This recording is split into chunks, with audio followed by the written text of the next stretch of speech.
자, 일단 6항에서 이제 뭐가 나오냐면 정관의 변경이 나와요. 일단 정관의 변경에 대해서 기본적으로 생각을 해볼 것은 사단법인의 경우에는 정관을 변경하는 것이 가능합니다. 의결 정족수는 4분의 3 이상의 찬성이 있어야 되고요. 그 다음에 주무관청으로부터 뭘 받아야 되냐면 허가를 얻으면 사단법인은 정관을 변경하는 것이 가능합니다. 근데 문제가 되는 것은 재단법인이죠. 재단법인은 원칙적으로 정관을 변경할 수가 없습니다. 왜냐하면 재단법인은 재산의 집합에다가 법인격을 부여한 것이기 때문에 사원총회가 없죠. 그러면 정관을 변경할 만한 뭐가 없어요? 기관, 주체가 없기 때문에 재단법인은 원칙적으로 재단법인은 정관을 뭐하지 못해요? 변경하지 못한다. 여기 기본적인 틀이고요. 요 가지 좀 보자 말이죠. 처음에 이제 사단법인의 정관 변경에서 요건이 나오는데 넘겨보시면 일정한 한계가 있습니다. 1번과 2번이 같은 내용인데 본질에 반하는 변경은 할 수가 없습니다. 1번 목적을 변경하는 거 가능하지만 이것도 본질에 반하면 되지 않아요. 그래서 만약에 비영리법인을 영리법인으로 바꾸는 것은 뭐 할 수 없어요? 할 수가 없다는 거 주의하시기 바라고. 예.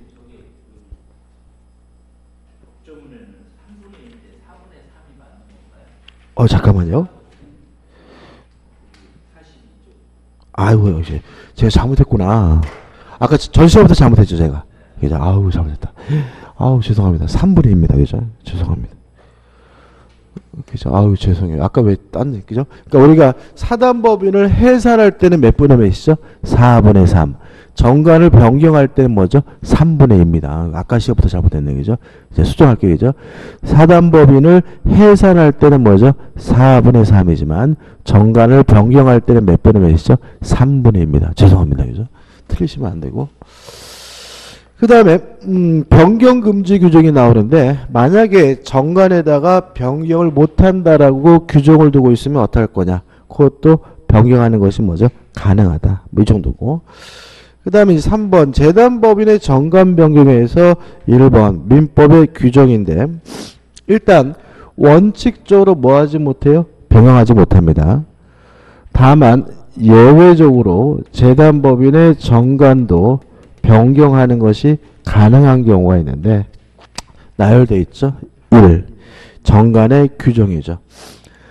만약에 정관의 변경 방법을 정관에 미리 규정을 두고 있었다면 이때는 재단법인의 정관도 변경하는 것이 가능하고요. 두 번째, 명칭, 사무소 소재지는 변경을 하는 것이 가능합니다. 자, 우리가 정관의 기재사항에서 명칭도 기재하고요. 그 다음에 사무소 소재지도 기재하게 되잖아요. 근데 문제는 뭐냐면 재단법인이 이사를 가게 되면 뭘 바꿔야 돼요? 사무소 소재지를 바꿔야 되니까 그것도 결국 뭘 정관을 변경하게 되는데 그건 불가피한 거죠. 그래서 명칭이나 사무소 소재지는 뭐죠? 변경하는 것이 가능하고요. 그 다음에 세 번째, 목적을 달성했거나 목적 달성이 불가능한 경우에는 이때는 재단법인의 목적도 변경하는 것이 뭐죠? 가능합니다. 원칙적으로 목적은 뭐 할 수 없어요? 변경할 수가 없는데 재단법인의 목적 달성이 뭐예요? 불가능해요. 그러면 해산하든지 아니면 목적을 변경해야 되니까 목적을 변경하는 것이 뭐죠? 가능하다라고 규정하고 있고요. 물론 이러한 경우에도 반드시 뭐가 필요한 거죠? 주무 관청에 뭐가 필요하냐면 허가가 필요하다는 걸 일단 기억해 두시기 바라고요. 그래서 우측에 보시면 2번 해가지고 민법 45조 제45조의 재단법인의 정관 변경 허가의 법적 성질은 허가라고 나와 있지만 실질은 뭐죠? 인가다. 따라서 법적 요건을 갖추면 주무관청은 반드시 해줘야 되고요. 뭐 하지 못해요? 거절하지 못한다. 이게 판례가 나와 있고요. 그 다음에 3번 기본재산의 처분 편의가 뭐가 나오냐면 정관의 변경이 나옵니다. 자, 이런 문제입니다. 자산에 관한 사항이죠. 자산에 관한 사항도 정관의 뭐죠? 기재사항입니다. 그러면 자산에 관한 사항도 정관의 뭐죠? 기재사항이니까 결국은 기본재산을 처분하는 것도 또는 기본재산을 취득하는 것도 결과적으로 정관이 변경을 초래하게 되는 거죠. 동의하시나요? 그러니까 지금 정관에 뭐가 기재되어 있냐면 자산에 관한 사항은 정관의 기재사항으로 되어 있단 말이죠. 근데 만약에 요 재단법인이 기본재산을 뭐 하게 됐냐면 처분하게 됐어요. 아니면 또는 기본재산 새롭게 뭐예요? 취득하게 됐다면 결국은 무엇이 변하게 돼요? 자산이 변하게 되고 결과적으로 뭐가 변경되는 거죠? 정관 변경이 초래된다는 거죠. 따라서 기본재산을 처분하거나 취득하는 것은 실질적으로 뭐인 거죠? 정관의 변경이기 때문에 주무관청으로부터 허가를 받아야 된다. 이런 내용입니다. 따라서 허가 없이 이루어진 것은 뭐가 돼요? 무효가 됨을 주의하시기 바랍니다. 그래서 우측에 보시면 동그라미 이 중간에 1번입니다. 동그라미 1번. 재단법인의 기본재산의 변경은 이코르 뭐가 필요하죠? 정관 변경이 필요하니까 뭐가 필요합니까? 주무관청의 허가가 필요하다. 그 다음에 하단에 보시면 2번 해가지고 기본재산이 아닌 것을 매각하는 것은 뭐가 아니죠? 정관의 변경사항이 아니니까 뭐가 필요 없죠? 주무관청의 허가가 필요가 없습니다. 근데 여기서 조심할 게 뭐냐면 나중에 사업하시거나 그러실 때 비영리 법인하고 거래하는 거 조심하셔야 돼요. 이런 겁니다. 예를 들어 가지고 뭐 대전에 그 뭐가 있을까요? 뭐 미취학 아동을 이렇게 보호하기 위한 비영리 법인이 있어서 비영리 법인에서 미취학 아동들한테 내복을 겨울에 보급하기로 했어요. 그래서 제가 내복을 뭐죠? 만드는 업자인데 저한테 와가지고 내복 1000벌만 합시다 해가지고 그 비영리 법인하고 뭐죠? 내복 1000벌에 대한 뭐죠? 구매 계약을 하고 공급 계약을 하고 제가 공급을 했거든요. 근데 이 비영리 재단법인이 돈을 안 줘요. 받을 방법이 없어요. 왜냐하면 안 주면 그 비영리 재단법인의 자산, 뭐 건물이나 땅을 뭐 해야 돼요? 경매라도 해야 되는데 경매라는 것은 결국 뭐예요? 기본재산을 뭐 하는 거죠? 처분하는 거니까 뭐가 필요해요? 주무관청의 허가가 필요해요. 근데 절대로 주무관청이 뭘 안 해줘요? 허가를 안 해줘요. 허가를 안 해주니까 결국은 뭐예요? 돈도 못 받고 뛰는 일이 굉장히 많이 발생할 수가 있습니다. 그래서 실제로 비영리 법인하고 거래할 때는 항상 뭐 하셔야 돼요? 조심하셔야 되고 어음받았다가 만약에 부도가 나오면 그 돈 다 못 받고 그냥 땡기는 경우가 굉장히 많고 이유는 자산에 관한 규정이 정관에 기재되어 있고요. 따라서 지본재산을 처분, 경매하는 것도 뭐죠? 정관 변경사항이니까 뭘 받아야 돼요? 주무관청의 허가를 받아야 되는데 가전의 개편이라고 지들끼리 쩍쩍하고 있는 상태이기 때문에 거의 허가 안 해주고 못 받게 되는 일이 비일비재하니까 항상 조심하셔야 됩니다. 그러니까 이게 보면은 항상 이 비영리 법인의 경우에는 법적 제약이 굉장히 많고요. 그런 법적 제약 때문에 활동에 지나치게 뭐죠 이렇게 위축되는 경향이 좀 있는 것 같아요. 그래서 좀 개정할 필요가 있는데 아무튼 요거 주무관청의 허가가 필요하다는 거 꼭 기억해 두시기 바랍니다.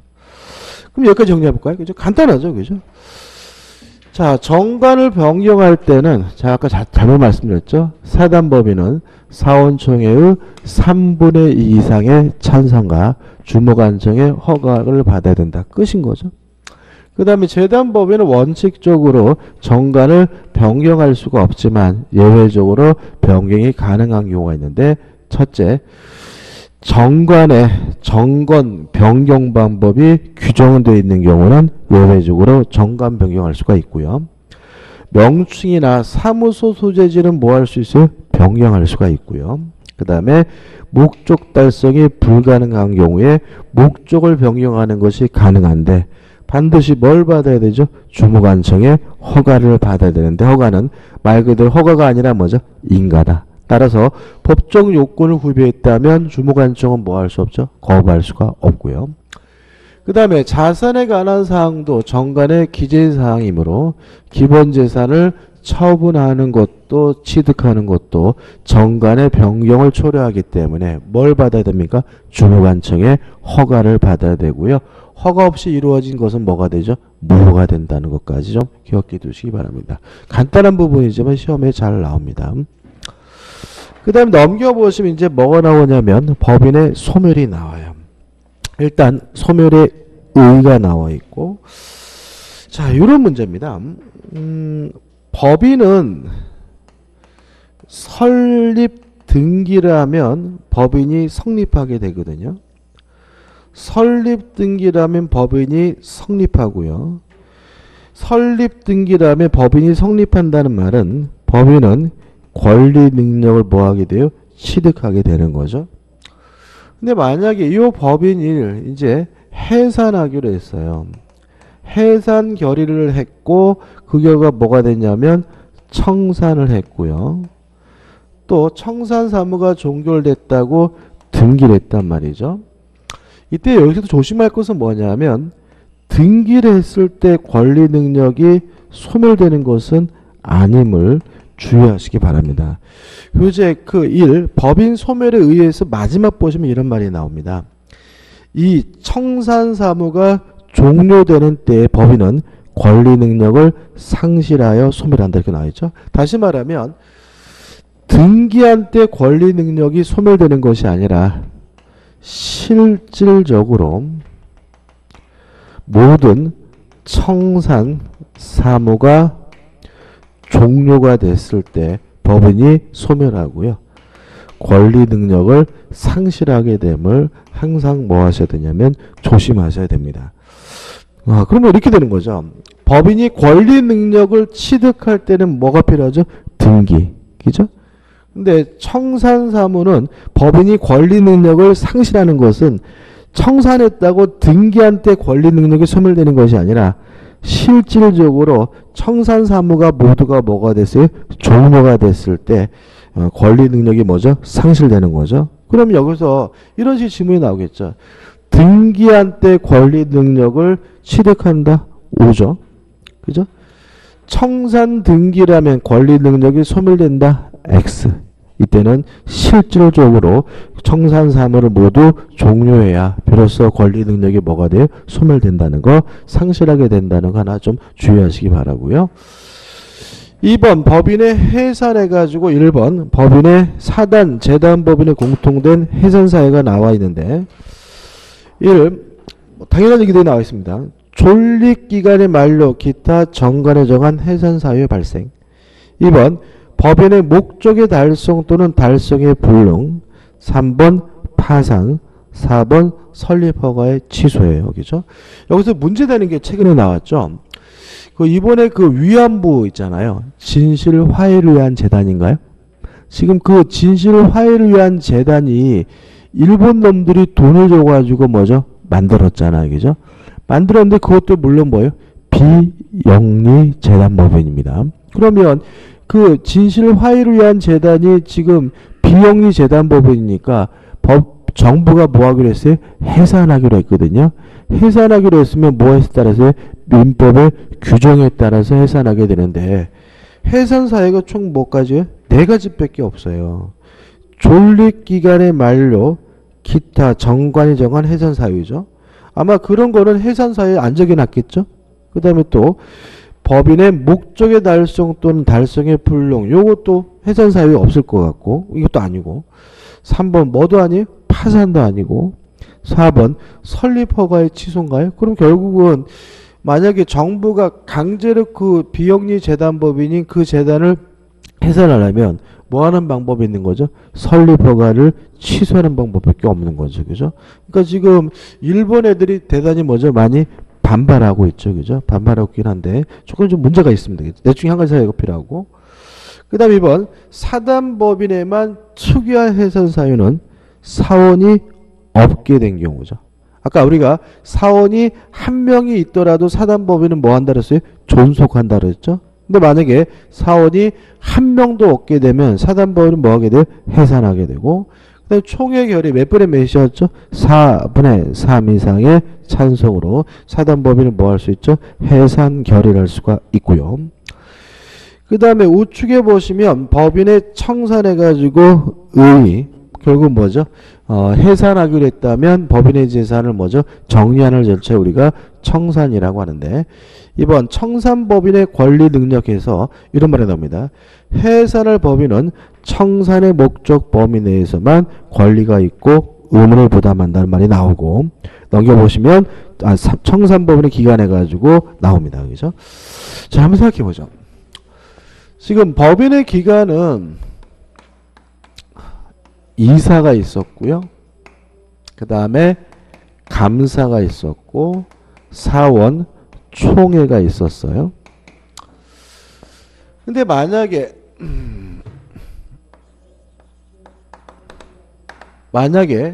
법인이 해산하기로 하면 이게 뭐가 되냐면 해산하기로 한 법인에서 청산법인이 되는데, 청산법인의 기간은 뭐가 되냐면 청산인이 되고요. 그 다음에 감사와 사원 총회는 그대로입니다. 그죠? 그럼 결국은 법인이 만약에 해산하기로 해서 청산법인이 되면 뭐와 뭐는 그대로냐면 감사나 사원 총회는 그대로 그냥 유지가 돼요. 뭐만 바뀌는 거죠? 이사가 뭐로 바뀌는 거죠? 청산이 되는 거. 요것만 달라지는 겁니다. 근데 조심할 것은 청산이 나와 있는데 청산인은 누가 되냐면은 이사가 돼요. 원칙적으로. 그래서 결국은 법인이 해산하기로 해서 청산법인이 되면 쉽게 말씀드리면 누구만요? 이사만 명함 새로 팔면 돼요. 뭐로 바꿔서요? 청산이라고 바꿔서요. 그럼 결국은 요 청산인도 법인의 뭐임을 알 수 있죠? 대표기관임을 알 수 있죠. 그죠? 그래서 우리가 대표기관 다 나왔어요. 아까 우리가 오늘 처음 시작하면서 법인의 불법행위가 성립하기 위해서 뭐 해야 됩니까? 대표기관을 행해야 되는데 이사, 임시이사, 특별대리인 뭐예요? 청산인. 이 네 가지가 뭐죠? 대표기관이고, 청산인은 청산법인의 뭐죠? 대표기관이 된다는 거 주의하시기 바라고, 특별한 내용은 없습니다.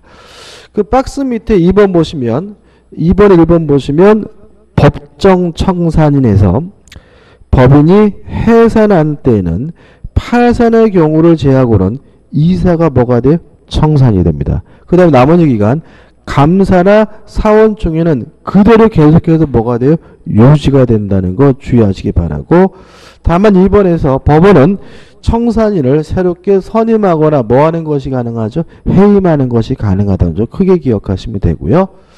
4번 청산인의 직무 권한해 가지고 청산 사무를 하게 되는데 이를 해산 등기와 해산 신고입니다. 이게 무슨 말이냐면 청산인은 첫째 등기소에 가서 뭘 하냐면 해산 등기를 하고요. 그 다음에 두 번째 주무관청에다가는 뭘 합니까? 청산을 신고합니다. 그래서 법원에 가서는 해산 등기라고 주무관청에 가서는 뭐죠? 해산을 뭐하게 돼요? 신고하게 되고 두 가지 중에 두 가지를 해야 되고요. 그 다음 우측에 보시면 1번 현전 사무를 종결하게 되는데 가장 대표적인 것은 두 가지가 되겠죠. 3.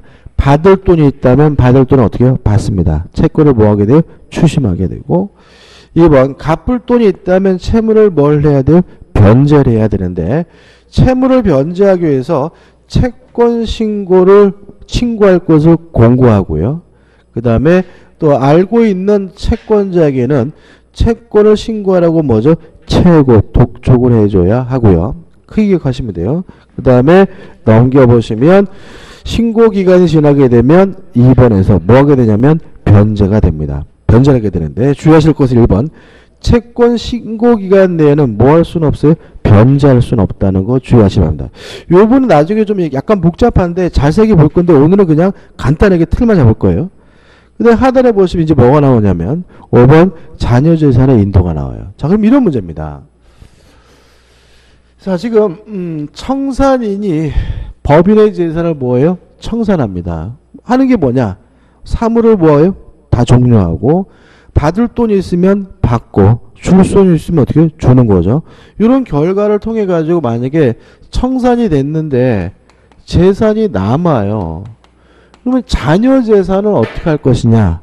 이 문제에 대해서 아주 특이한데, 자 80조를 보시면 80조 1항 보시면 해산한 법인의 재산은 정관으로 지정한 자에게 기속합니다. 일단 자녀 재산은 첫째 누구한테 넘어가냐면 정관에 기재된 자에게 넘어가게 됩니다. 두 번째, 만약에 정관에 기재된 자가 없어요. 그러면 어떻게 하느냐? 이때는 주무관청의 허가를 얻어가지고요. 주무관청으로 허가를 얻어서 유사 목적으로 처분할 수가 있습니다. 유사 목적으로 처분하는 것이 가능합니다.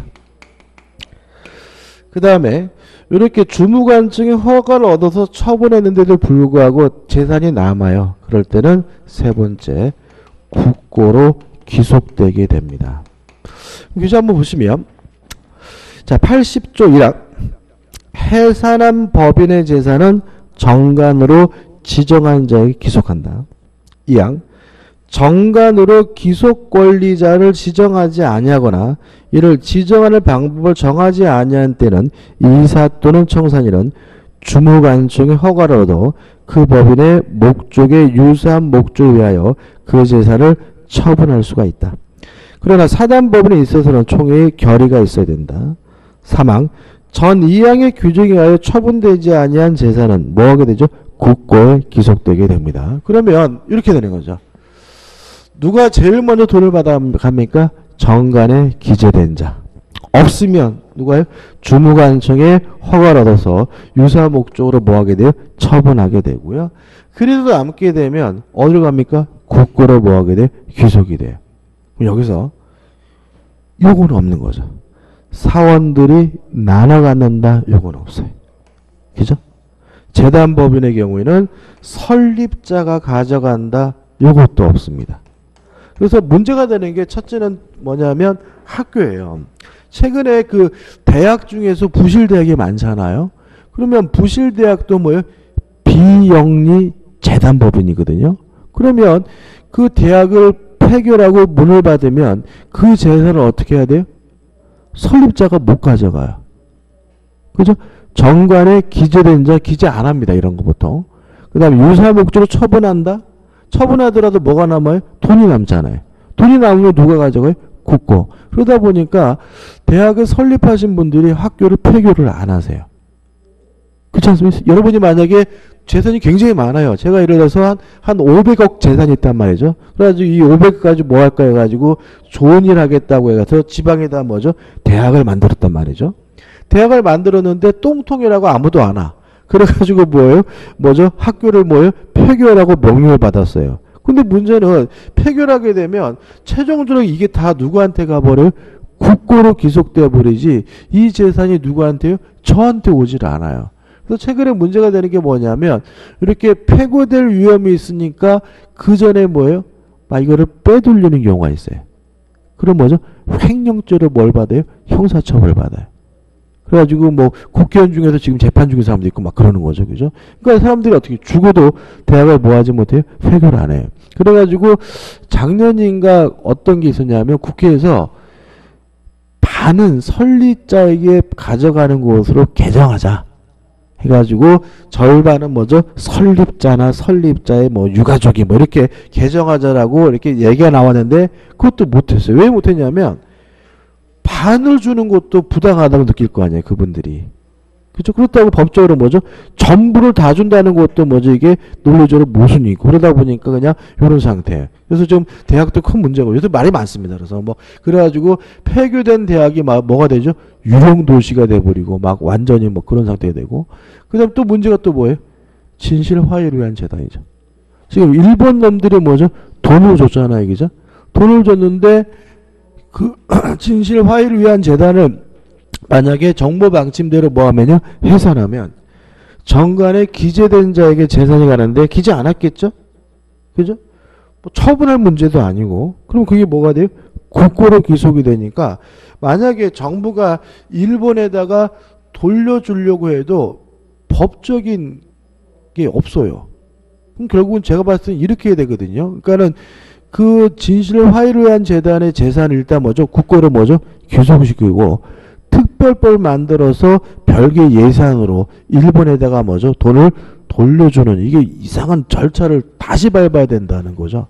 무슨 말이냐면 민법에 이렇게 규정되어 있으니까 그 재산을 해산해가지고 남아있는 돈을 일본에다가 뭐 할 수 없어요. 직접 줄 방법은 없어요. 그러니까 일단 뭐죠? 국고로 뭐 기속시키고 나서 별개로 뭐죠? 법이나 특별법 만들어가지고 일본에다가 뭐죠? 다른 예산을 뭐죠? 돌려주는 방법 외에는 다른 방법이 없고요. 더더구나 지금 일본이 뭐예요?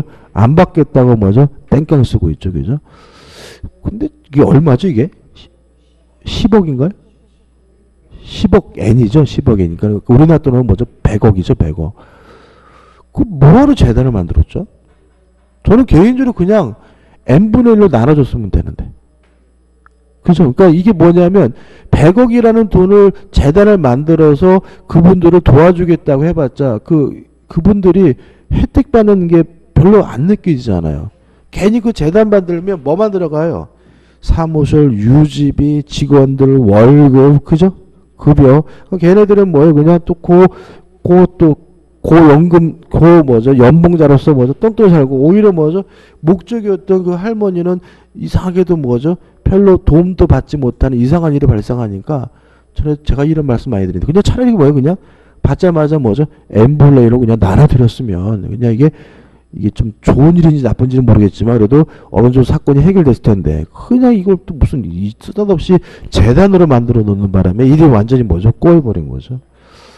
아무튼 우리가 기억할 것은 자녀재산은 설립자가 가져가지도 않고요.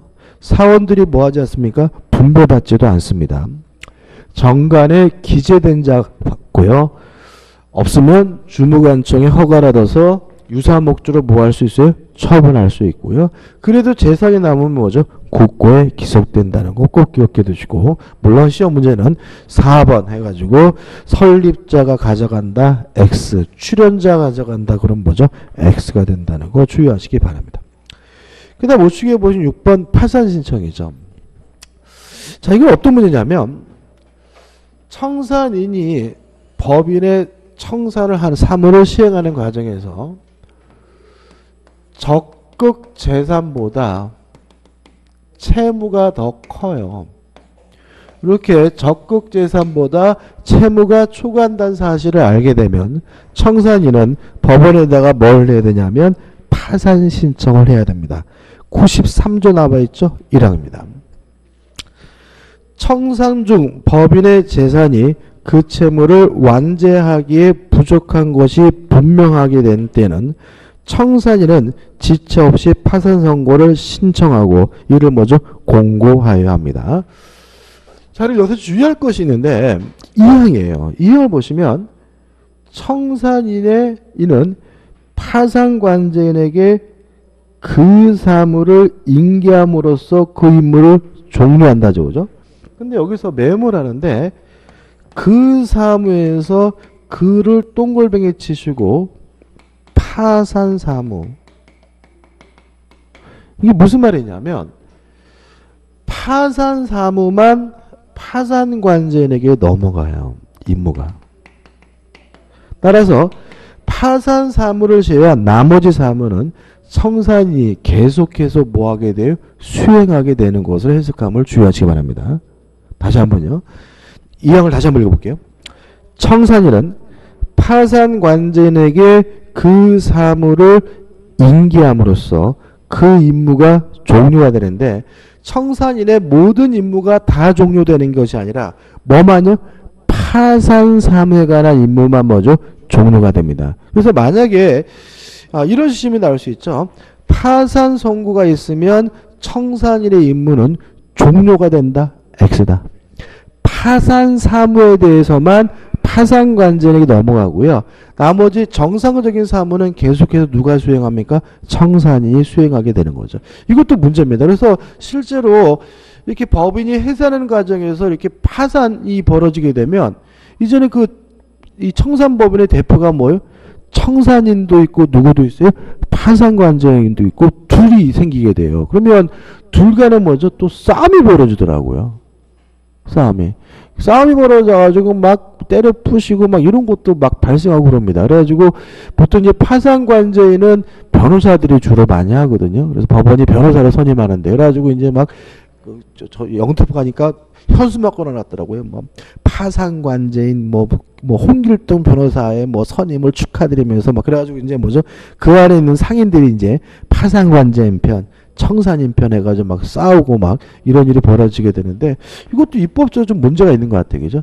다시 말하면 한 사람에게 몰아주는 게 좋을 것 같은데 아무튼 법상은 파산 사무만 파산관제인에게 나머지 사무는 누가요?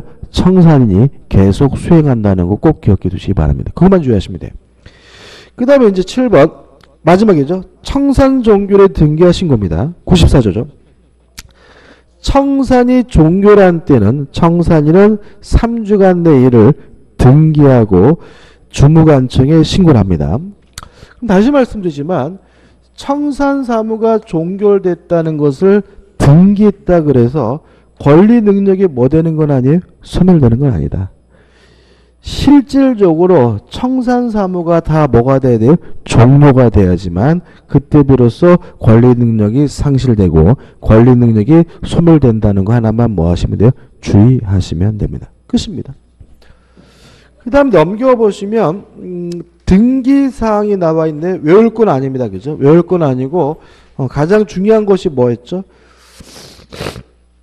등기사항에서 이응본 보시면 동그라미 이응본 보시면 이사의 뭐죠? 성명 주소죠. 아까 말씀드렸지만 이사의 인면에 관한 사항은 뭐죠? 정관 기재사항. 이사의 성명과 주소는 뭐죠? 등기사항. 요거 하나만 잊지 마시기 바라고. 그 다음 2번 대항 요건으로서의 법인의 등기 읽어볼 필요도 없습니다. 복잡하기만 하고 의미가 없어요. 그 다음 우측에 법인의 감독과 벌칙에 나오는데 이렇게 나눠졌습니다. 법인의 일상적인 활동에 대해서는 주무관청이 감독하고요. 법인의 해산, 청산에 대해서는 누가 감독하냐면 법원이 감독합니다. 보충 볼까요? 37조. 법인의 사무는 누가요? 주무관청이 검사 감독한다. 95조. 법인의 해산 및 청산은 뭐죠? 법원이 검사 감독합니다. 그래서 평상시에 법원이 유지가 되고 있을 때는 누가 감독합니까? 주무관청이 감독하지만 법인이 해산하거나 청산할 때 누가요? 법원이 감독하게 되는 거죠. 그 다음에 벌칙이 나오는데 가입합니다. 보실 필요가 전혀 없습니다. 이거는 출제하지 않아요. 그 다음에 넘겨보시면 이제 뭐가 나오냐면 권리 능력 없는 사단이 나옵니다. 일단 개념은 우리가 저번 시간에 했어요. 법인으로서의 조직과 체계가 완비가 됐지만 설립 등기를 안 하고 있는 사람의 모임이 뭐죠? 권리 능력 없는 사단, 법인 아닌 사단이다. 그래서 2번 성립 요건 해가지고 동그라미 1번 보시면 규약이 있을 것, 2번 규약에 근거한 독자적 존재로서의 단체적 조직을 갖추고 있을 것. 두 가지만 기억하면 돼요. 이게 무슨 말이죠? 법인으로서의 실체, 조직과 체계가 뭐죠? 완성돼야 된다. 만약에 아무런 조직도 없고 체계도 없다면 그것은 권리 능력 없는 사단이 아니라 뭐가 되죠? 조합이 되는 거다. 요것만 주의하시면 되고, 그 다음에 판례도 일단은 의미가 없고, 그 다음에 우측에 보시면 판례가 권리 능력 없는 사단으로 인정하는 것이 쭉 나열되어 있는데 여기 나와 있는 것 중에 기억할 것은 2번 아파트 입주자 대표에게 뭐죠? 권리 능력 없는 사단이다. 그 다음에 또 기억할 것이 뭐죠? 7번 문중 또는 종중이 나오고요. 그 다음에 교재는 없지만 뭐가 중요하죠? 교회가 중요하죠. 그죠? 교회. 교회 하나. 그죠? 마지막에 교회.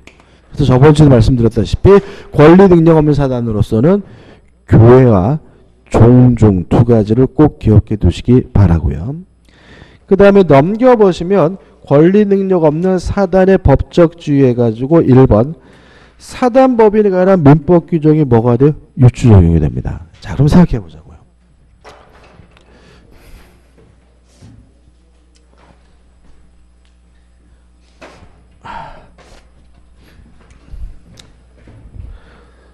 법인 아닌 사단하고요.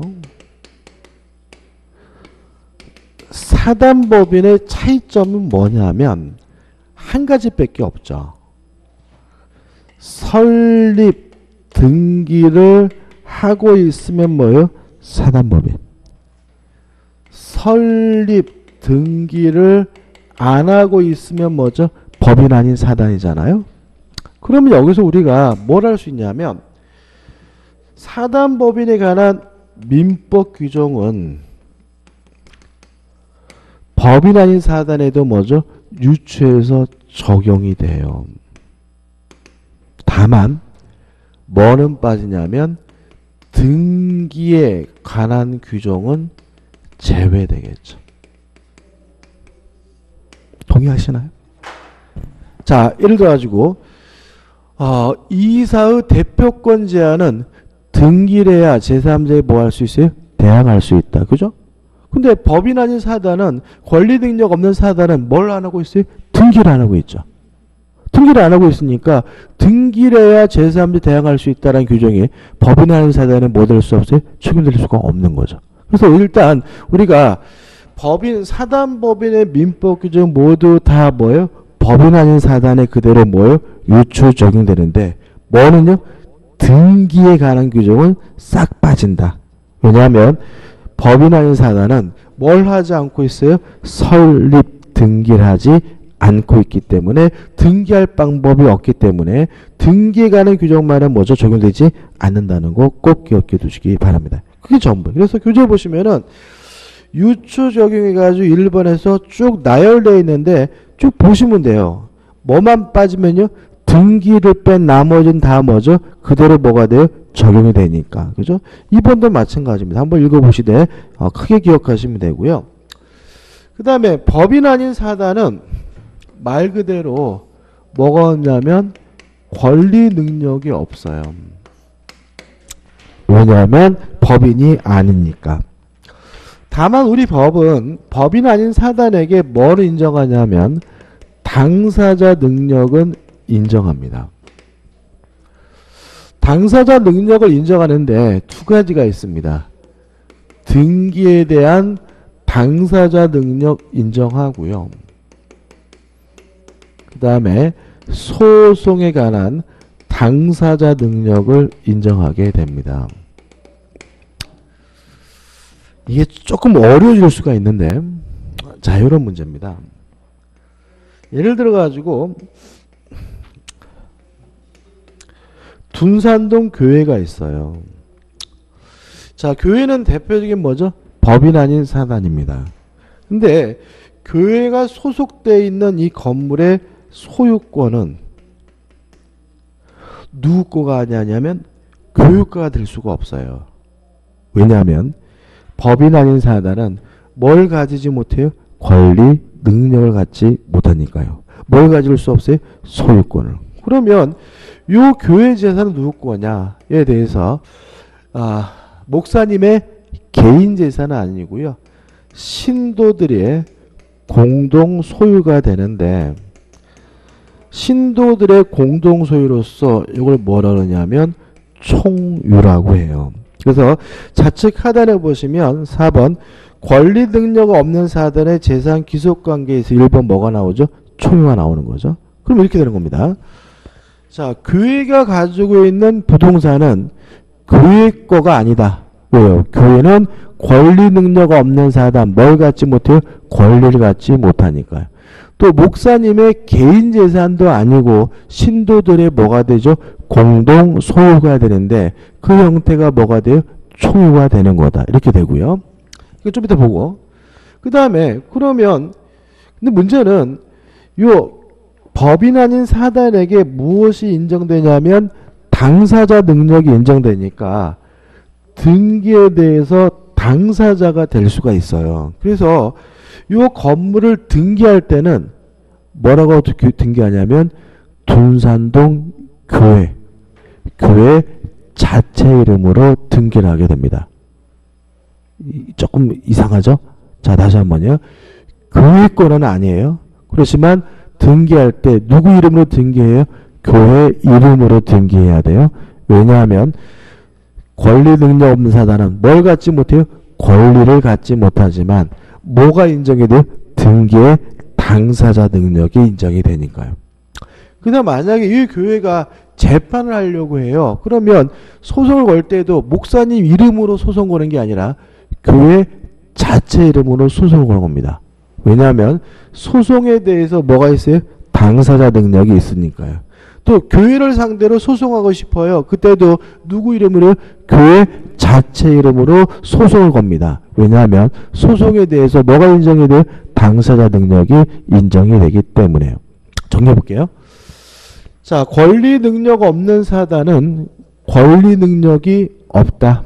따라서 교회가 건물을 가지고 있더라도 교회 소유는 아닌데 다만 등기에 대해서 뭐가 인정됩니까? 당사자 능력이 인정이 되므로 등기 명의는 누구 이름으로 해야 돼요? 교회 자체 이름으로 해야 되고요. 또 소송에 대해서도 뭐가 인정이 돼요? 당사자 능력이 인정이 되므로 원고, 피고도 다 누구 이름으로? 교회 자체 이름으로 해야 되는 것이다. 일단 기억해 두시고요. 그 다음 다시 이제 총입니다. 자, 교회가 권리 능력 없는 사단이 부동산을 가지고 있다면 그것은 교회 거도 아니고 목사님의 개인 재산도 아니고 신도들의 공동 소유인데 그 형태를 뭐라 그러냐면 총유라고 그래요. 그래서 총의 개념 뭐냐면 법인 아닌 사단의 소유 형태가 뭐가 됩니까? 총유가 됩니다. 일단 기억할 것을 먼저 말씀드리면 총유에 대해서 가장 중요한 것은 지분이 없다는 점입니다. 뭐가 없죠? 지분이. 자, 우리 일반적인 공유의 경우에는 뭐가 있어요? 지분이 있어요. 근데 총유는 뭐가 없어요? 지분이 없어요. 그래서 어떤 일이 발생하냐면 이런 겁니다.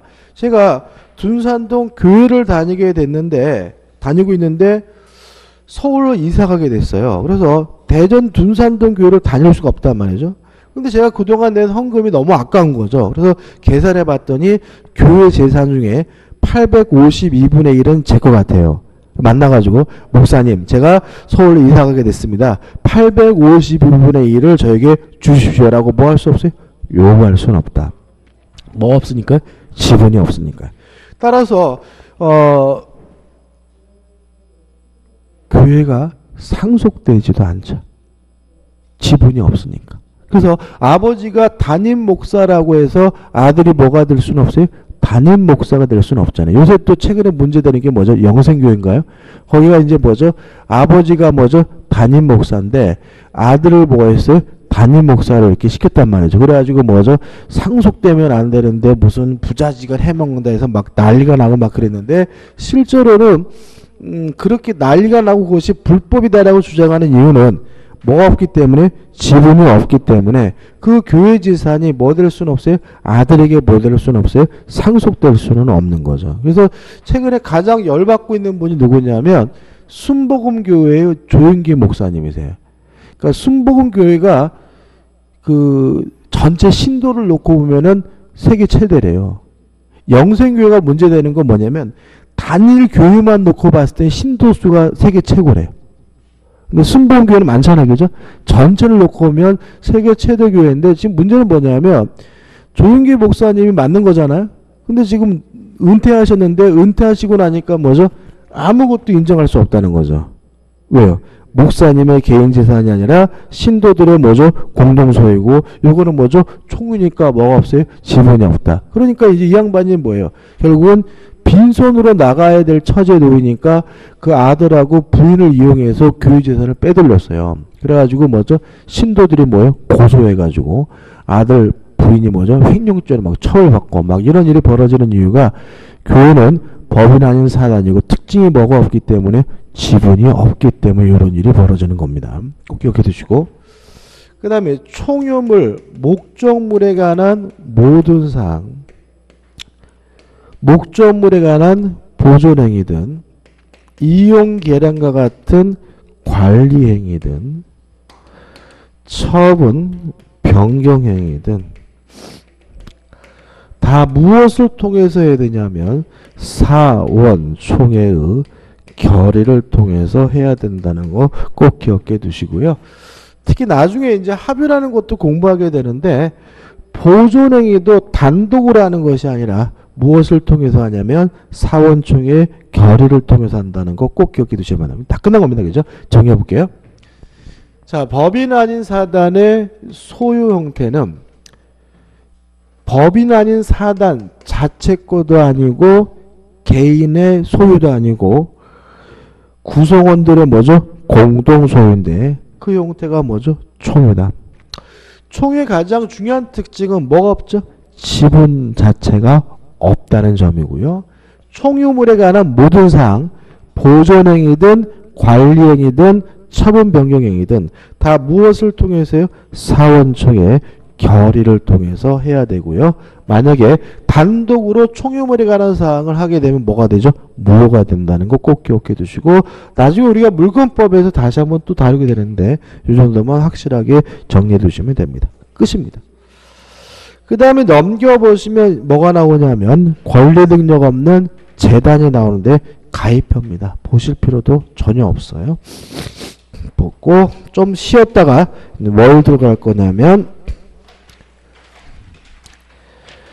138페이지로 들어가도록 하겠습니다.